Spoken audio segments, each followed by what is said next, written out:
RAB বিলুপ্তি চেয়ে অভ্যন্তরীণ আইন শৃঙ্খলা রক্ষার দায়িত্ব থেকে সশস্ত্র বাহিনীর প্রত্যাহারের সুপারিশ করেছে গুম কমিশন। বিকেলে রাজধানীর গুলশানে সংবাদ সম্মেলনে এই সুপারিশের কথা জানান কমিশন প্রধান মইনুল ইসলাম চৌধুরী।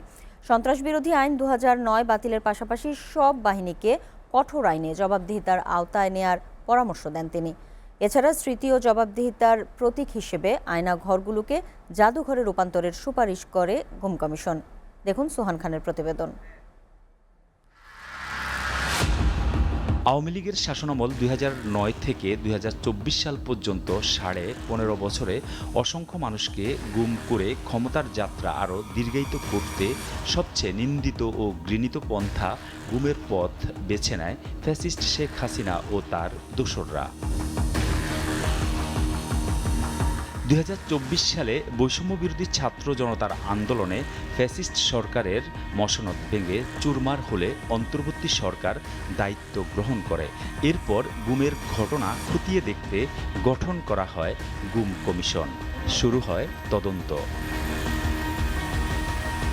বছরব্যাপী তদন্তের পর গুম সংক্রান্ত প্রতিবেদন রোববার অন্তর্বর্তী সরকারের কাছে হস্তান্তর করে কমিশন। একদিন পর গুলশান অ্যাভিনিউয়ে গুম কমিশনের অগ্রগতি ও কার্যক্রম তুলে ধরতে এই সংবাদ সম্মেলনের আয়োজন।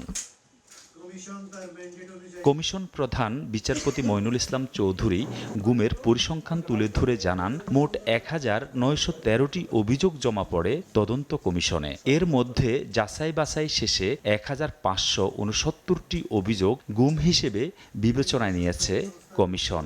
এর মধ্যে 287 অভিযোগ মিসিং অ্যান্ড ডেড ক্যাটাগরিতে রয়েছে বলে জানান তিনি। প্রায় 25% গুমের অভিযোগে র্যাব জড়িত, এরপর পুলিশ 23%। এছাড়াও ডিবি, সিটিটিসি, ডিজিএফআই ও এনএসআই ব্যাপকভাবে গুম করেছে। বহু ক্ষেত্রে সাদা পোশাকধারী বা প্রশাসনের লোক পরিচয়ে অপহরণ করা হয়েছে।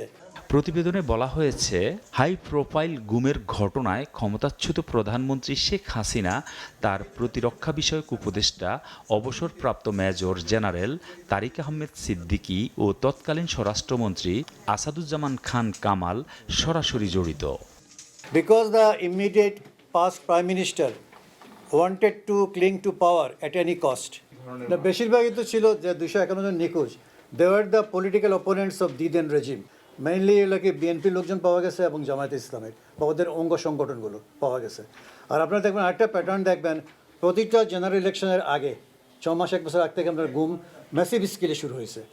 2014 আগে 2013-তে, 2018 আগে 2017-তে এবং 2024-এর আগে এগুলোকে 2022-23-এ ম্যাসিভ স্কেলে। এটা আমরা প্যাটার্নটা পেয়েছি in course of our inquiry. এ সময় র্যাব বিলুপ্ত সন্ত্রাস দমন আইন সশস্ত্র বাহিনীকে কঠোর আইন দিয়ে জবাবদিহিতায় আনতে বিশেষ সুপারিশ করে কমিশন। বাংলাদেশে বলপূর্বক গুম ও মানবাধিকারের লঙ্ঘনের অবসান ঘটাতে ব্যাপক প্রাতিষ্ঠানিক ও আইনগত সংস্কারের সুপারিশ করেছে। এর মধ্যে রয়েছে র্যাপিড অ্যাকশন ব্যাটালিয়ন বিলুপ্তিকরণ, আভ্যন্তরীণ আইনশৃঙ্খলা রক্ষার দায়িত্ব থেকে সশস্ত্র বাহিনীকে প্রত্যাহার, সন্ত্রাস বিরোধী আইন 2009 বাতিল। সোহান খান, এসএটিভি, ঢাকা।